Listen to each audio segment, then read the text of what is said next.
اعوذ باللہ من الشیطان الرجیم بسم اللہ الرحمن الرحیم۔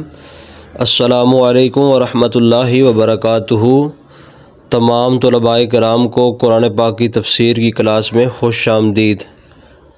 آج ایک نئے سبق کے ساتھ پھر ہم آپ کی خدمت میں حاضر ہیں۔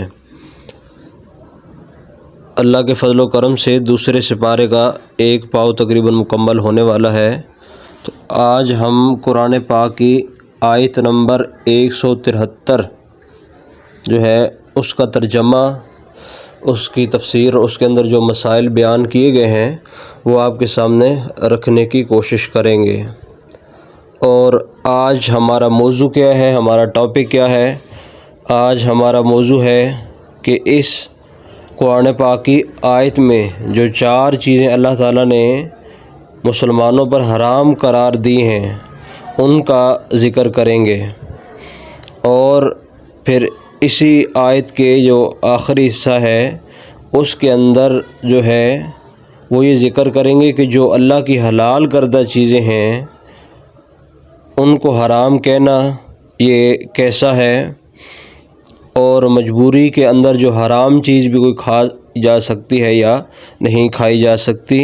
یہ مختلف سوال آج ہماری ویڈیو کے اندر شامل ہوں گے۔ امید ہے تمام دوست آخر تک ہماری اس ویڈیو کو سنیں گے اور دونوں جہان کا ثواب حاصل کریں گے۔ آیت کی تلاوت کی رب بڑھتے ہیں۔ اللہ تبارک و تعالی جل شانہ ارشاد فرماتے ہیں، انما حرم علیکم المیتۃ والدم ولحم الخنزیر وما اہل بہ لغیر اللہ فمن اضطر غیر باغ ولا عاد فلا اثم علیہ ان اللہ غفور رحیم۔ صدق اللہ العظیم۔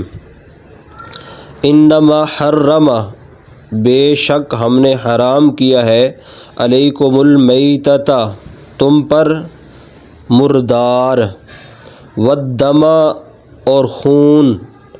ولحم الخنزیر اور خنزیر کا گوشت، وما اہل اور نہیں جو حلال کیا گیا ہو، بہ لغیر اللہ اللہ کے نام کے سوا، فمن اضطر اور جو مشکل میں ہو، غیر باغ نہ کہ حد سے بڑے، ولا عادن اور نہ زیادہ کھائے، فلا اسم علیہ اس پر کوئی گناہ نہیں۔ فمن اضطر غیر باغ، اس کا ترجمہ دوبارہ سنیں۔ فمن اضطر کا معنی ہوتا ہے کہ نہ وہ جو ہے اس کو مجبور کیا جائے، غیر باغ نہ اپنی خواہش کے ساتھ، ولا عادن اور نہ وہ حد سے بڑھے، تو فلا اثم علیہ تو اس پہ کوئی گناہ نہیں ہے۔ ان اللہ غفور الرحیم، بے شک اللہ بخشنے والا اور مہربان ہے۔ اب اس آیت میں 4 ایسی چیزوں کا ذکر کیا گیا ہے جو مسلمانوں کے لیے، ایمان والوں کے لیے کھانا جائز نہیں ہے۔ تو ان کو ایک ایک کر کے ہم آپ کے سامنے رکھتے ہیں۔ سب سے پہلے اللہ نے فرمایا علیکم المیتۃ، یعنی تمہارے لیے مردار کھانا جائز نہیں ہے۔ اب جو ہمارے عام سننے والے ہیں، جو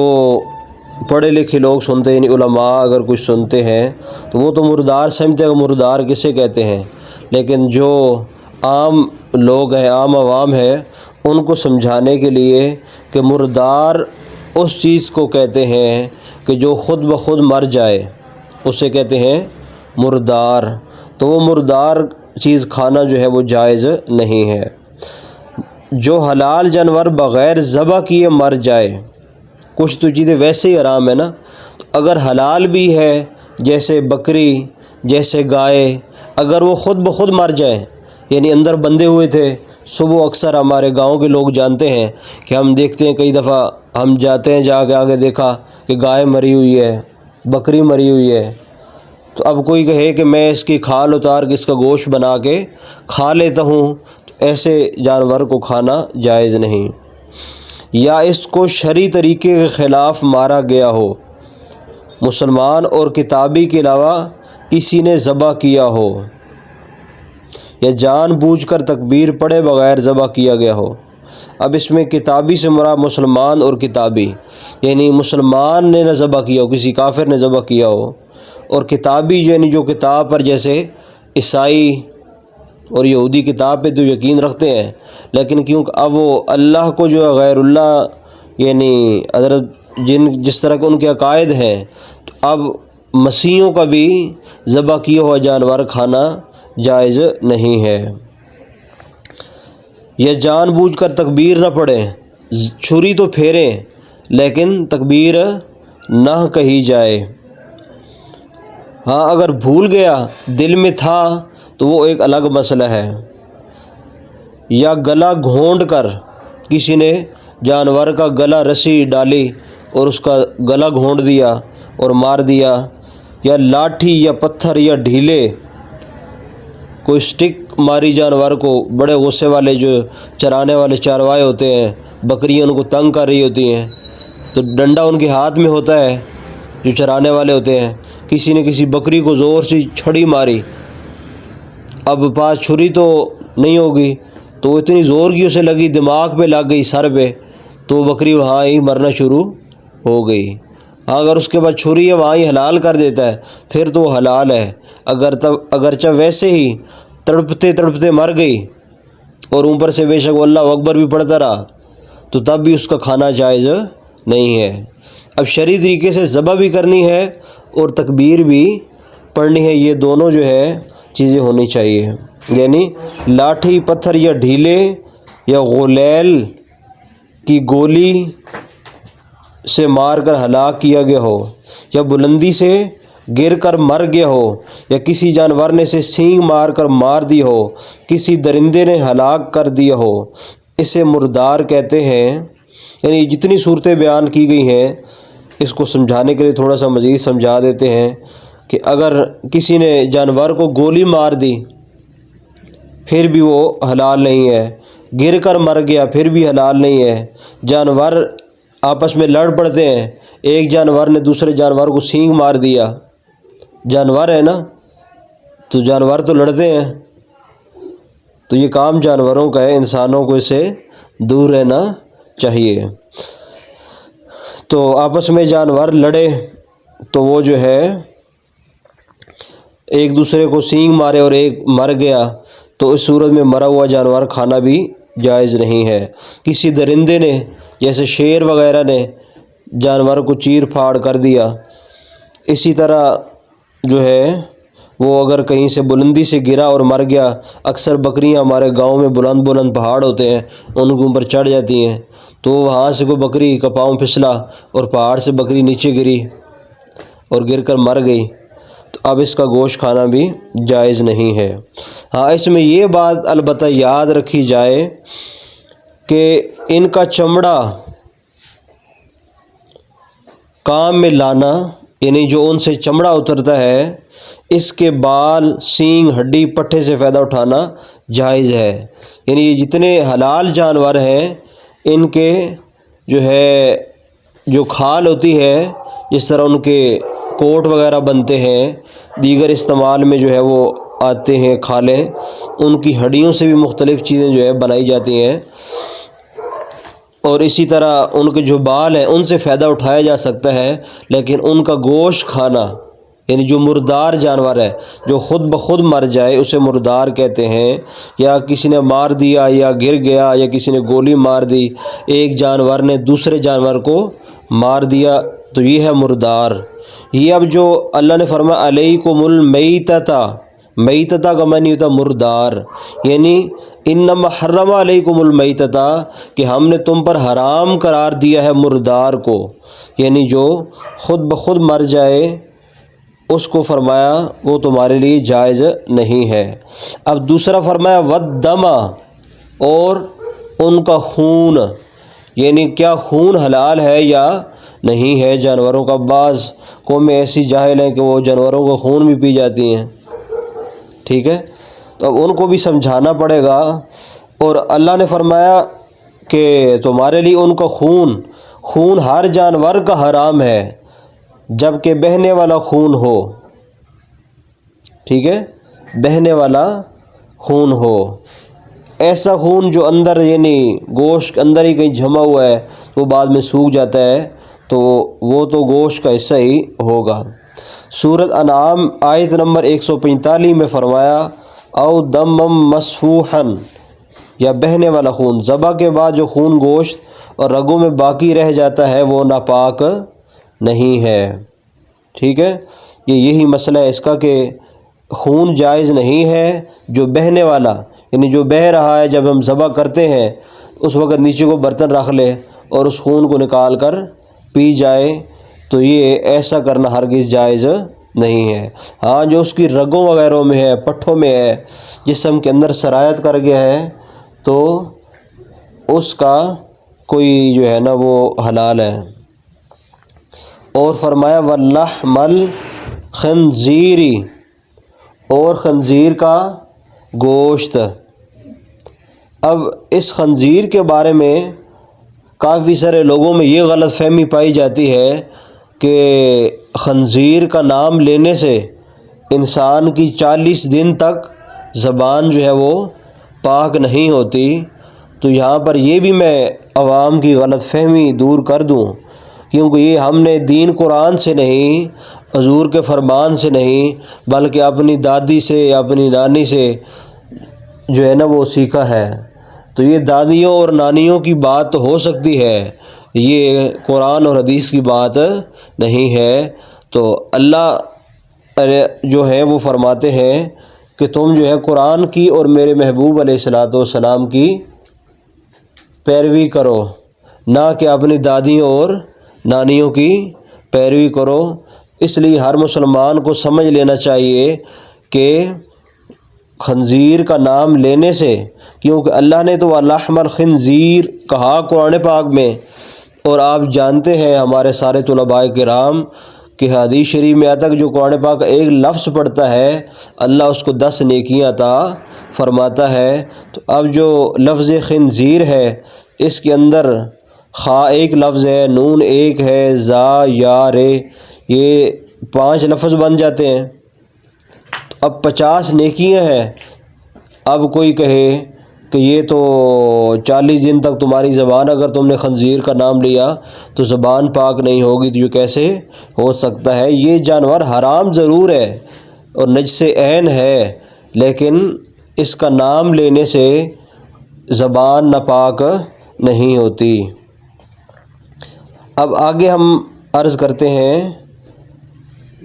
کہ جو خنزیر ہے، سور ہے، یہ نجس العین ہے۔ ہاں یہ بھی میں بتاتا چلوں کہ اسے ہماری زبان میں بعض لوگ سور بھی کہتے ہیں، ٹھیک ہے۔ تو یہ نجس العین ہے، اس کا گوشت، پوست، بال، ناخن وغیرہ تمام اجزاء نجس اور حرام ہیں، کسی کو کام میں لانا جائز نہیں، چونکہ آیت میں اوپر کھانے کا بیان ہو رہا ہے اس لیے یہاں صرف گوشت کا ذکر ہوا ہے۔ اب یہاں پر صرف گوشت کا ذکر ہے کہ اس کا وَلَحْمَ الْخِنزِيرِ کہ اس کا گوشت نہ کھایا جائے، لیکن دوسری روایات سے پتہ چلتا ہے کہ اس کا پورا جسم ہی جو ہے اس کے جیسے گوشت، پوست، بال، ہر چیز کھانا، کوئی چیز بھی اس کی کھانا جو خنزیر کی وہ شرعاً جائز نہیں ہے۔ اب آگے جو ہے بڑا اہم بات جس کا ہم نے ویڈیو کے شروع میں بات کی تھی کہ وَمَا أُهِلَّ بِهِ لِغَيْرِ اللَّهِ کہ جو اللہ کے نام کے بغیر جس کو ذبح کیا گیا ہو، تو اب اللہ کے نام کے بغیر کسی چیز کو ذبح کرنا، اس کا یہ معنی ہے کہ جانور ذبح کرتے وقت اللہ تعالیٰ کے علاوہ کسی اور کا نام لیا جائے، یعنی تکبیر میں پڑھتے اللہ اکبر، اللہ اکبر جب تکبیر کہتے ہیں کوئی جانور ذبح کرنے لگتے ہیں تو اس کے بجائے کسی اور کا نام لے لیا جائے وہ حرام اور مردار ہے۔ البتہ اگر ذبح فقط اللہ تعالیٰ کے نام پر کیا اور اس کے پہلے یا بعد میں غیر کا نام لے لیا، مثلاً یہ کہا گیا عقیقے کا بکرا، ولیمے کا دمبا، یا جس کی طرف سے وہ ذبح ہے اس کا نام لیا، مثلاً یہ کہ اپنے باپ کی طرف سے ذبح کر رہا ہوں، یا جن اولیاء اللہ کے لیے صالح ثواب مقصود ہو ان کا نام لے لیا تو یہ جائز ہے، اس میں کوئی حرج نہیں ہے۔ اور اس فعل کو حرام کہنا اور ایسے جانور کو مردار کہنا سراسر جہالت ہے، کیونکہ ذبح سے پہلے یا ذبح کے بعد غیر کی طرف منسوب کرنا ایسا فعل نہیں جو کہ حرام ہو۔ جیسے ہم اپنی عام گفتگو میں بہت سی عبادات کو غیر کی طرف منسوب کرتے ہیں، مثلاً یوں کہتے ہیں کہ ظہر کی نماز، جنازہ کی نماز، مسافر کی نماز، امام کی نماز، مقتدی کی نماز، بیمار کی نماز، ٹھیک ہے، پیر کا روزہ، اونٹوں کی زکوٰۃ، کعبہ کا حج وغیرہ، یہ سب نسبت حرام نہیں۔ ان نسبتوں کی وجہ سے نماز، زکوٰۃ اور حج وغیرہ میں کفر اور شرک اور حرمت و درکنار نام کو بھی کراہت نہیں آتی، تو کسی ولی یا بزرگ یا کسی اور کی طرف منسوب کر کے فلاں کی بکری کہنا جیسے حرام ہو گیا، اس سے یہ خدا کے لیے حلال کی ہوئی جانور کو جیتے جی مردار اور سور ہو گئے۔ اب کسی صورت جو ہے اس کو حرام کہنا یہ شرعاً جائز نہیں ہے۔ اب یہ جتنی بھی میں نے گفتگو کی ہے اس میں مزید میں تھوڑی سی بات اپنی ایڈ کرتا ہوں اور اپنی گفتگو کو ختم کی طرف لے جاتے ہیں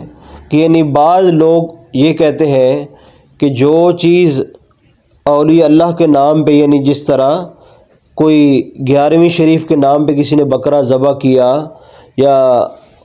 کوئی حضور کی میلاد شریف پہ کوئی دمبا ذبح کیا، تو وہ کہتے ہیں کہ یہ جو ہے اس کی نسبت آپ نے 11ویں والے کی طرف کر دی ہے یا حضور صلی اللہ علیہ وسلم کی طرف کر دی ہے، لہٰذا تو یہ نسبت غیر اللہ کی طرف ہو گئی۔ اب یہ بکرا کھانا، یہ چیز کھانا ہمارے جائز نہیں ہے۔ تو میں آپ کو ایک اپنا ذاتی واقعہ بتاتا ہوں کہ ایک جگہ میں امامت اور خطابت کے فرائض سر انجام دے رہا تھا، تو اسی محلے میں ایک ہمارا بھائی رہتا تھا، اور اس کو ہماری ملاقات اس کے ساتھ ہوئی، اور ہمارا سلسلہ یہ تھا کہ ہم ہر مہینے حضور غوث اعظم کی 11ویں شریف کی جو محفل ہے وہ رکھتے اور وہاں پہ کچھ لنگر شریف کا اہتمام کرتے اور پھر جو ہے وہ لوگوں میں تقسیم کر دیتے۔ تو یہ ہمارا سلسلہ تھا۔ تو وہ ہمارا بھائی تھوڑا دوسرے مسلک کے ساتھ اس کا تعلق تھا۔ ایک دن جب میری ملاقات اس سے ہوئی تو اس نے مجھے یہ کہا کہ قاری صاحب جو ہے آپ یہ محفل کرتے ہیں تو اس پہ جو لنگر پکاتے ہیں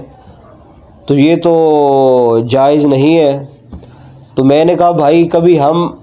آپ کو بھی وہ لنگر بھیج دیں گے۔ تو وہ مجھ سے آگے سے کہنے لگا کہ وہ لنگر جو ہے وہ میرے لیے کھانا جائز نہیں، اور کہنے لگا کہ اگر وہ مجھے اب لنگر بھیجیں، وہ کھانے کی چیز بھیجیں تو وہ میں اٹھا کے اسے کوڑے میں پھینک دوں گا، معاذ اللہ۔ یعنی وہ اللہ کا حلال کردہ رزق اس کو وہ شخص کہہ رہا ہے کہ میں اسے اٹھا کر کوڑے میں ڈال دوں گا۔ تو اب اس طرح کے بھی کچھ لوگ ہیں، چند ایک بہت سارے محبت کرنے والے لوگ ہیں، ایسے چند ایک لوگ ہیں جو اس طرح کا دماغ رکھتے ہیں اور اس طرح کا ضمیر رکھتے ہیں۔ حالانکہ جب ہم قربانی کرتے ہیں تو اس وقت یہ حکم ہے کہ پہلے تکبیر کہیں اور پھر نام لے کے، یعنی میں فلاں کی طرف سے، یہ یا تو وہ شخص خود کر رہا ہو تو وہ اپنا نام لے، دعا کرے، یہ حضور کی سنت ہے۔ اور یا پھر جو جانور ذبح کرنے والا ہے وہ جس شخص کی قربانی ہے اس کا نام لے کر دعا کر کے پھر جو ہے قربانی کرے۔ اسی طرح جب عقیقہ